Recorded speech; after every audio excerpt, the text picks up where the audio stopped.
Hey everybody, Monty Reed here with a quick update on the LifeSuit powered exoskeleton.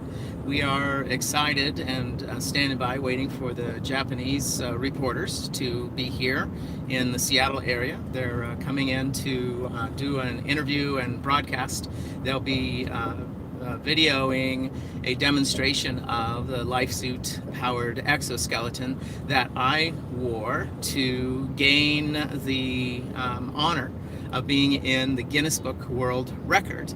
And that record was published in 2018, the Guinness Book of World Records 2018. It's on page 75, and you can find, I picked up copies of that 2018 version of the book on Amazon. I've got them new, used, and also found them at Barnes & Noble bookstores. I purchased a couple when I was in Chicago, because I keep selling out. I usually have them on my table when I'm displaying the new book, Get Started, Don't Quit. And of course, that is available in print. We keep selling out on the Amazon site, but you can purchase the books at www.getstarted-don'tquit.com. You can purchase the books there. They're $15.99. There's a Kindle version that's almost ready. That Kindle version is not ready yet, but you can get the first edition version of the Kindle for only $6.99, and that's an 80-page version. The new book, the second edition, is 180 pages, and that Kindle version will be out soon. Watch for the promotion. We'll be offering that at a discount, and also even some free days where you can download the Kindle version for free. So let us know if you're interested in having me come out and do a book signing. You pay the speaker's fee, and you'll get some free books that you can give away or sell at the event. So the LifeSuit powered exoskeleton, again, it was so exciting for me. I wrote all the details in the book, but just to share the synopsis, I had a parachute accident, broke my back. They said you're never going to walk again. And while I was in the hospital, I had a vision. And I describe it as more than a dream, because in the vision, it's like I'm more alive than life itself. I mean, you can hear literally, I could hear the leaf detach from the tree and then flutter as it fell to the ground. It's just an intense experience inside of the vision. And I saw a man fall from a building where he was framing a house, and he fell from the second story and broke his back. And the ambulance came, took him to the hospital, and at the hospital they did surgery on him and stabilized him. And then while he was recovering in the hospital room, a man came in. It looked like a tailor, and he had a notebook, and he was measuring the person, and they customized a LifeSuit exoskeleton. And while he was in bed, they brought it to him and kind of lifted him into this machine, and then closed the door panels. It snapped shut, and they pushed a button, and it stood him up. And then a joystick popped out, and he would just push on the joystick, very much like you would steer a wheelchair. And as he steered it, it walked. And the idea I got for programming the robot, and instead of spending hundreds of thousands of hours typing code, what I decided to do was just use the industrial robotics platform that was used to teach a robot how to spray paint a car or how to weld a frame. One of the easiest ways to program a robot, for instance, spray painting is very tricky. If you were to sit there with a keyboard and type in the code for how much pressure to apply to the servo on these paint spray nozzle, and to just allow the right amount of spray paint out, and then you spray it onto the metal, and trying to do the timing where you start the spray before you impact the metal, and you spray off to the side, and then you spray and then release the trigger after. Because if you do it wrong, if you aim the spray nozzle at the steel and you pull the trigger, you get splatter. And if you let go of the trigger before you leave the metal, you get splatter. So when you're spray painting, you aim off to the space, off to the side of the metal you're going to spray paint. You pull the trigger, the spatter goes over into air, and then you have a steady, smooth spray. And then after you pass the metal, you let go, and then the spatter goes over there. And so you do this, And you could spend hundreds of thousands of hours typing and adjusting the pressure. But what they do instead is they take the robotic spray paint arm and they turn off the motors and they leave the sensors on. And those sensors will notice the amount of pressure on the trigger, basically the travel on the trigger.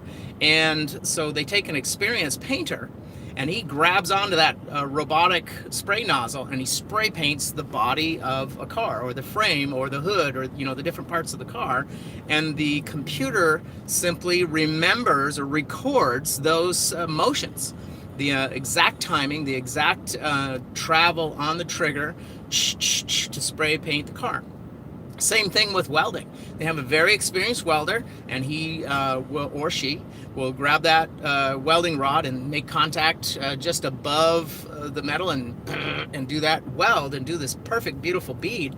And then the robot has recorded everything, and when you push playback, the robot does it exactly the same.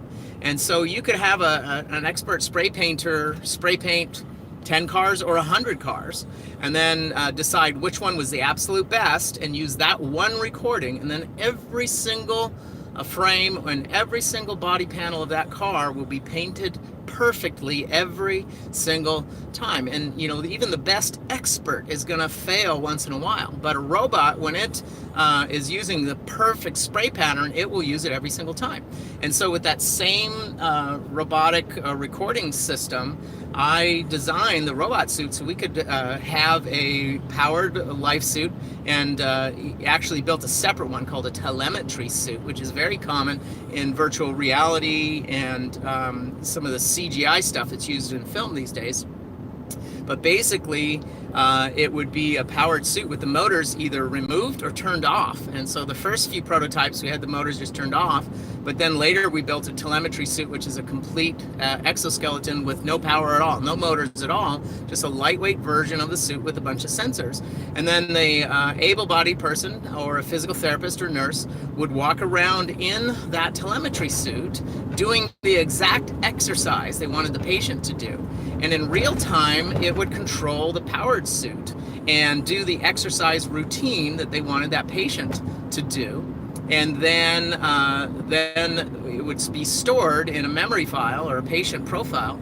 And then that patient would be able to access that physical therapy routine, day 1, day 2, day 3, every single time. They just would plug it in, push a button, and it would play back the routine. Also, we would store in the memory the code for walking forward, the code for turning left, turning right, walking backwards, stepping up over a curb, stepping down off of a curb, climbing upstairs, climbing downstairs, jumping 9 inches off the ground, running, dancing. All of these things were programmed and stored. And then when you are operating the life suit as a paralyzed person, and the current models that are only approved so far for paraplegics, so we don't have any approved quad models in the United States. They're approved outside of the United States for quadriplegics, and we have built those in the lab, and you can actually play the piano with the quad version of the life suit. We're developing a fun suit version that's a non-medical device. It'll be very exciting.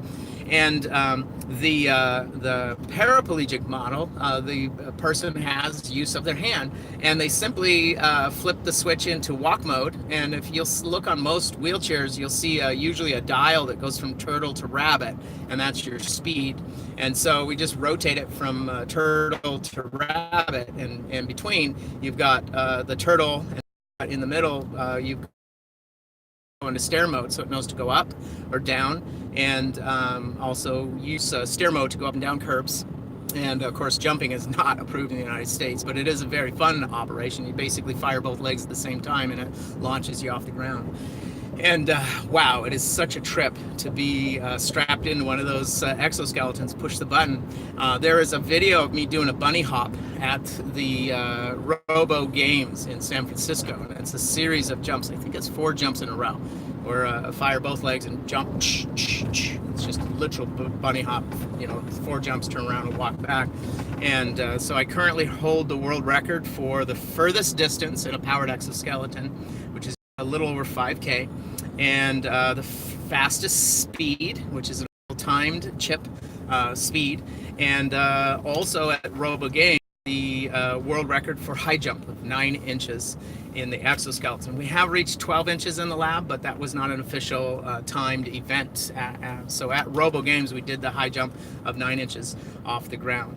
And so it's really exciting to be the world record holder of the furthest distance and fastest speed and highest jump in a powered exoskeleton. We're working hard to develop the sport model, the non-medical version of the exoskeleton, so that we can break those records and set new records.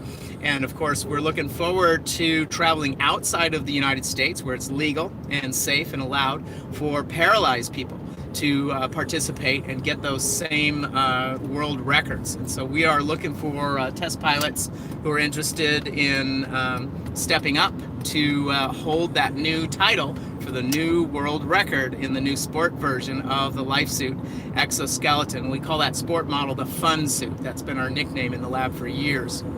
And we're just really excited about that. We want to thank Japan Television for coming out to the Seattle area, and that will be airing in Japan. And also, we're looking for translators right now so that we can get our copy of the book Get Started, Don't Quit translated into Japanese, so that folks will be able to download that for their Kindle and get that book in Japan as well. And so we just want to thank everybody who's read the book so far, and we hope that you enjoy it.